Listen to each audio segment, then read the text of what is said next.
Bruce Lee faces a real dilemma. He's on the verge of stardom in the United States with a projected TV series on the horizon, but he's just achieved superstardom as a film actor here in Hong Kong. So what does he choose, the East or the West? It's a kind of problem most budding movie actors would welcome.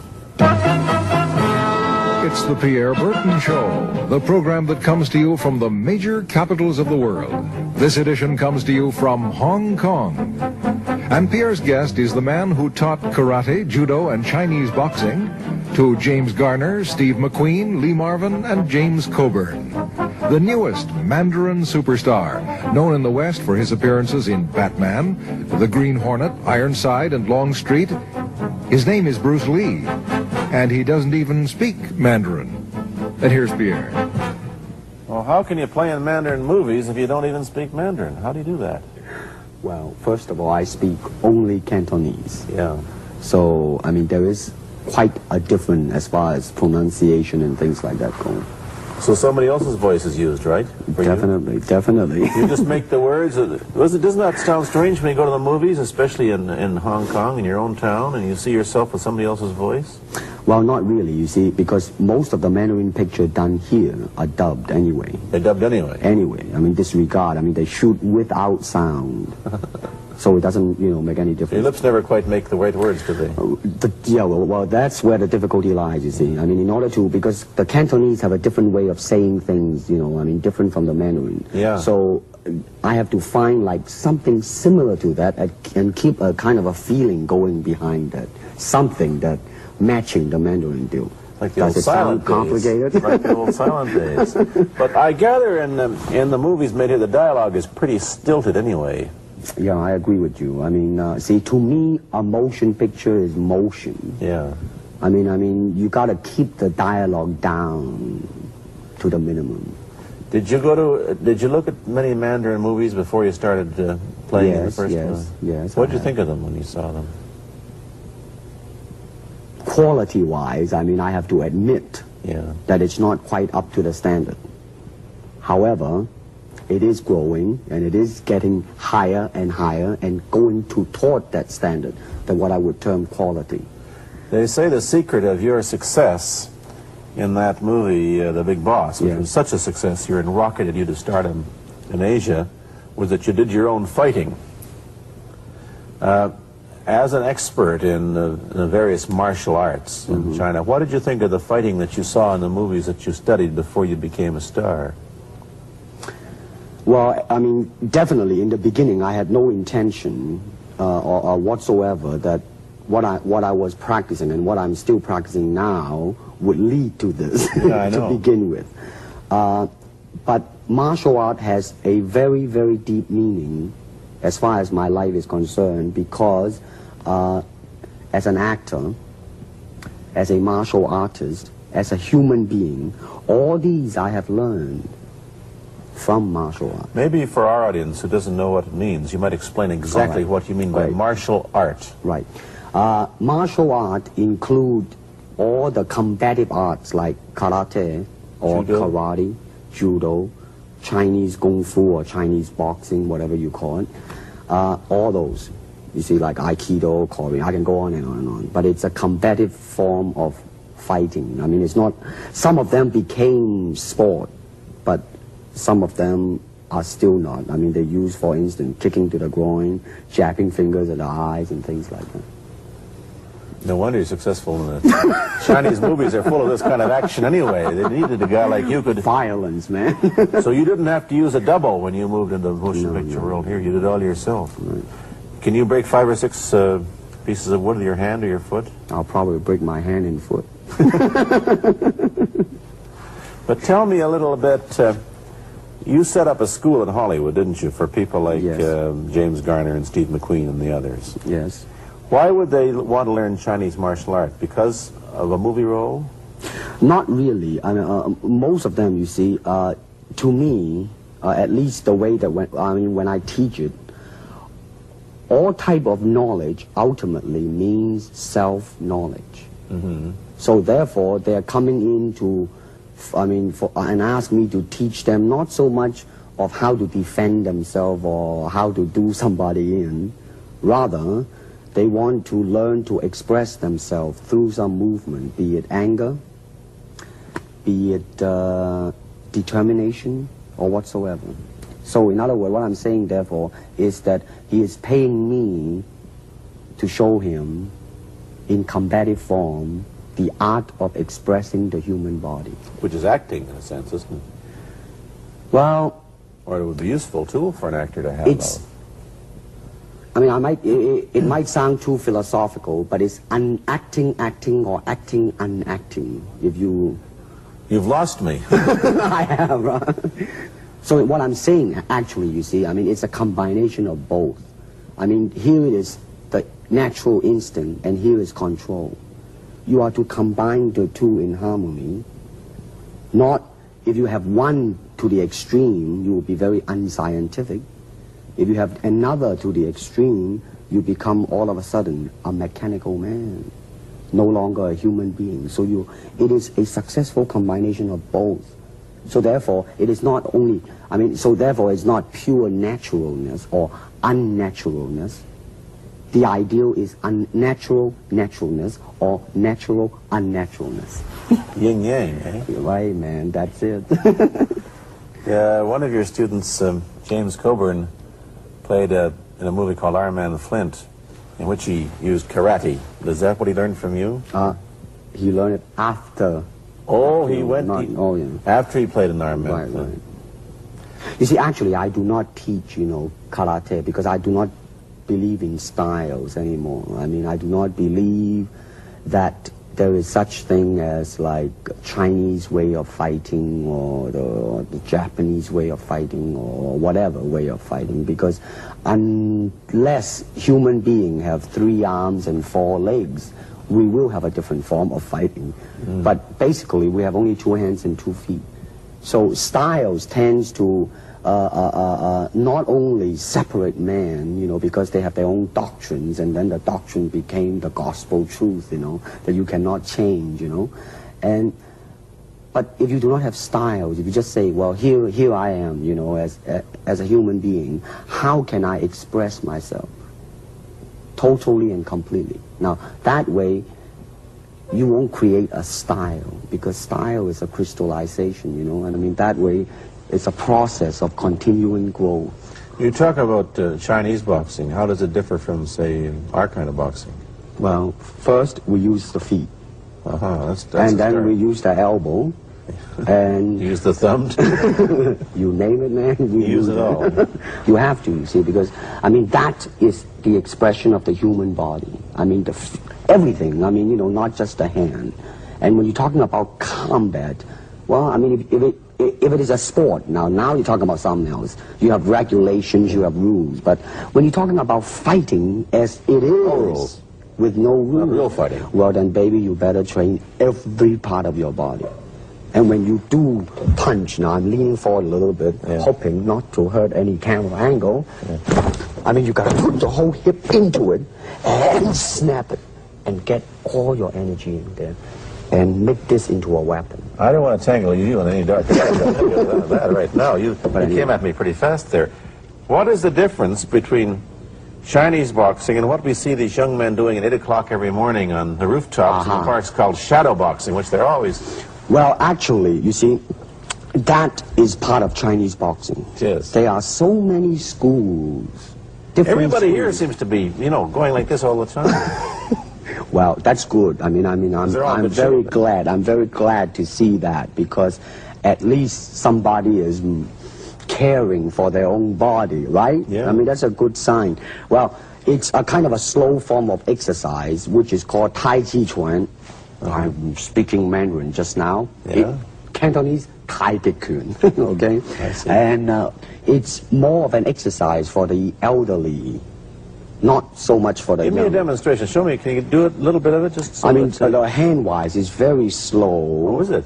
And you push it out, but all the time you are keeping the continuity going. Bending, stretching, everything. You just keep it moving. It's like a belly dancer there. Yeah, it is. I mean, to them, you see, the idea is running water never grows stale. So you got to just keep on flowing.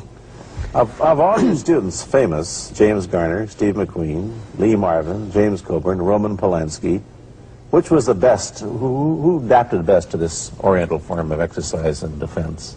Well, depending, okay? Now, as a fighter, Steve McQueen, now, he is good in that department because that son of a gun got the toughness in him. Yeah. I mean, see it on the screen. I mean, he would say, all right, baby, here I am, man. Mm-hmm. You know, and he'll do it. Yeah. Now, James Coburn is a peace-loving man. I met him. Right? I mean, Yeah. you've met him. I mean, he's really, really nice. I mean, Yeah. super mellow and all that. I he mean, is. you know, I mean, now, he appreciates the philosophical part of it. Therefore, his understanding of it is deeper than Steve. So it's really hard to say. You see what I'm saying now? I see. I mean, it's different. So that's, I mean, depending on what you see in it. Interesting. We don't, in our world, and haven't since the days of the Greeks who did, combine philosophy and art with sport. But quite clearly, the Oriental attitude is that the three are facets of the same things. Man, listen, you see, really, to me, okay, to me, ultimately, martial art means honestly expressing yourself. Now, it is very difficult to do. I mean, it is easy for me to put on a show and be cocky, Yeah. and be flooded with a cocky feeling and then feel like pretty cool and all that. Or I can make all kinds of phony things, you see what I mean? Blinded by it. Or I can show you some really fancy movement. But to express oneself honestly, not lying to oneself, and to express myself honestly, now that, my friend, is very hard to do, and you have to train. You have to keep your reflexes so that when you want it, it's there. When you want to move, you're moving. And when you move, you are determined to move. Not taking 1 inch, not anything less than that. If I want to punch, I'm going to do it, man, and I'm going to do it, you see. So, I mean, so that is the type of thing you have to train yourself into it, to become one with the, you think? Yeah, this is very un-Western, this attitude. I want to ask you about your movie and TV career, but first we'll take a break. Then I'll be back with Bruce Lee. I've been talking to Bruce Lee mainly about the Chinese martial arts, which include things like Chinese boxing, karate, and judo, which is what he taught when he was in Hollywood. After he left the University of Washington, where he studied, of all things, philosophy, if you can believe that. He did, but that, perhaps you understand why the two go together from the first half of this program. And you can perhaps understand how he got into films. He knew a lot of actors, but I'm told that you got the job on the Green Hornet, where you played Cato the chauffeur, mainly because you're the only Chinese-looking guy who could pronounce the name of the leading character, Britt Reed. I made that as a joke, of course. And it's a heck of a name, man. Yeah. I mean, every time I said it at that time, I was super conscious. I mean, really now, that's another interesting thing, huh? Let's say if you learn to speak Chinese. Yeah. And it's very, I mean, it's not difficult to learn and speak the word. The hard thing, the difficult thing, it's behind what is the meaning, what brought on the expression and feelings behind those words. Like when I first arrived in the United States, and I look at a Caucasian, and I really would not know whether he was putting me on, or is he really angry, because we have different way of reacting to it. See, those are the difficult things, you see. It's almost as if you came upon a strange race where a smile didn't mean what it does to us. In fact, a smile doesn't always mean the same, does it? Of course not. Yeah, I just thought of that. Tell me about the big break when you played in Longstreet. I must tell the audience that that's it. Bruce Lee had a bit part, or a supporting role in the Longstreet series, and this had an enormous effect on the audience. What was it? Well, you see, the title of that particular episode of Longstreet is called The Way of the Intercepting Fist. Now, I think the successful ingredient in it was because I was being Bruce Lee. Yourself. Myself, right. And did that part, just express myself, like I say, honestly express myself at that time. And I because of that, I brought, you know, favorable mentioning in like New York Times, which says like the Chinaman who incidentally came off quite convincingly enough to earn himself a television series, and so on and so on and so forth. Can you remember the lines by Sterling Siliphant, the key lines? He's one of my students, you know that? Was he too? Yes. Everybody was your student. But you read, there were some lines that expressed your philosophy. I don't know if you remember them or not. Oh, I remember that. I said, this is what it is, okay? You're talking to Longstreet, played by James Francesca. I said, empty your mind. Be formless, shapeless, like water. Now you put water into a cup, it becomes the cup. You put water into a bottle, it becomes the bottle. You put it in a teapot, it becomes the teapot. Now water can flow, or it can crash. Be water, my friend. Like that, you see? I see, I get the idea. I get the power behind it. So, now, two things have happened. First, there's a pretty good chance that you'll get a TV series in the States called The Warriors, in which you use, what, the martial arts in a Western setting? That was the original idea. Now, Paramount, you know, I did Longstreet for Paramount, and Paramount wants me to be in a television series. On the other hand, Warner Brother wants me to be in another one, but both of them, I think, they want me to be in a modernized type of a thing. And they think that Western idea is out. Whereas You want to do the Western, eh? I want, because you see, I mean, how else can you justify all these punching and kicking and violence except in that period of the West? I mean, in nowadays, I mean, you don't go around on the street kicking people or punching people.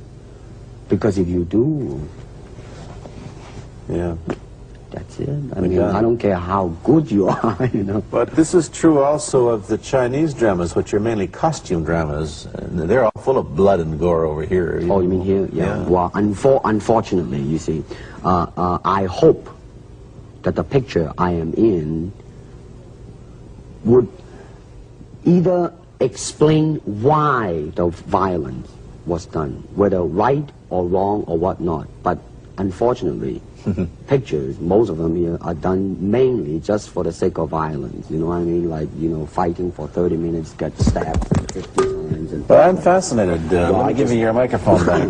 I'm fascinated that you came back. I am a martial artist. You came back to Hong Kong on the verge of success in Hollywood and full of it. And suddenly, on the strength of one picture, you become a superstar. Everybody knows you. You have to change your phone number. You get mobbed in the streets. Now, what are you going to do? Are you going to be able to live in both worlds? Are you going to be a superstar here, or one in the States, or both? Well, let me say this. First of all, the word superstar really turned me off, and I'll tell you why. Because the word star, man, it's an illusion. It's something what the public calls you. You should look upon oneself as an actor, man. I mean, you would be very pleased if somebody say, hey, man, you are a super actor. It is much better than, you know, superstar. Yeah, therefore, you've got to admit that you are a superstar. You're not going to, if you're going to give me the truth. I am now. I'm honestly saying this, okay? Yes, I have been very successful. Yeah. Okay? But I mean, I think the word star is I mean, I do not look upon myself as a star. I really don't. I mean, believe me, man, when I say it.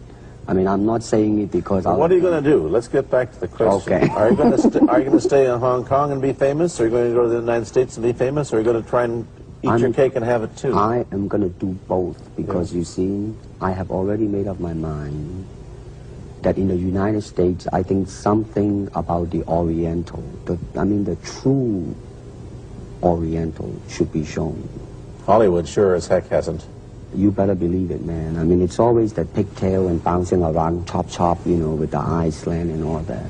And I think that's very, very out of Is it true that you were, the first job you had was being cast as Charlie Chan's number one boy? Yeah, number one son, yeah. No, they never made a movie. No. They were going to make it into like a new Chinese James Bond type of a thing. Now that, you know, the old man Chan is dead, Charlie is dead, and his son is carrying on. But they didn't do that. No. Batman came along, you see, because and then everything was started to be going into that, you know, that kind of which you were in. But I mean, by the way, I did a really terrible job in that, I have to say. Really? You didn't like yourself? I didn't see it. Let me ask you, however, about the problems that you face as a Chinese hero in an American series. Have people come up in the industry and said, well, we don't know how the audience are going to take a non-American? Well, such question has been raised. In fact, it is being discussed, and that is why The Warrior is not going to be on. I see. You see, because unfortunately, such thing does exist in this world, you see, like, I don't know, certain part of the country, right? Where, like, they think that business-wise it's a risk. And I don't blame them, I mean, in the same way it's like in Hong Kong, if a foreigner come and became a star, if I were the man with the money, I probably would have my own worry of whether or not the acceptance would be there. But that's all right, because if you honestly express yourself, it doesn't matter, see? Because are you, how about the other side of the coin? Is it possible that you are, I mean, you're fairly hip and fairly Americanized. Are you too Western for Oriental audiences, do you think? Oh man, like, how? I have been criticized for that. You have, eh? Oh, yes, definitely. So. Well, let me say this.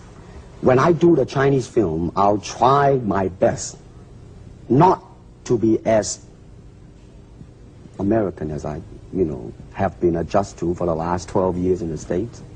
But when I go back to the States, it seems to be the other way around. You know what I mean? Too exotic, eh? Yeah, man. I mean, they're trying to get me to do too many things that are really for the sake of being exotic. You understand what I'm trying to say? Oh, sure. So it's really, I mean, it's... When you live in both worlds, it brings us problems as well as advantages, and you've got both. Time to go to a commercial. I'll be back in a moment with Bruce Lee. Let me ask you whether the change in attitude on the part of the Nixon administration towards China has helped your chances of starring in an American TV series. Well, first of all, this happened before that. Yeah. But I do think that things of Chinese will be quite interesting for the next few years. I mean, not that I'm politically, inclining toward anything. No, I understand that. I'm just wondering. But I mean, once the opening of China, I mean, that it will bring more understanding. Yeah. More things that are, hey, like different, and maybe in the contrast of comparison, some new thing might grow. So therefore, I mean, it's a very rich period to be in. I mean, like, if I were born, let's say, 40 years ago, yeah. If I have a thought in my mind, I said, boy, I'm going to star in a movie or star in a television series in America. Well, that might be a vague dream, but I think right now, maybe. You still think of yourself Chinese, or do you ever think of yourself as North American? You know what I want to think of myself? As a human being.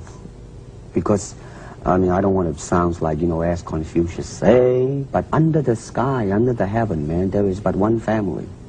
It just so happened, man, that people are different. Okay, we got to go. Thank you, Bruce.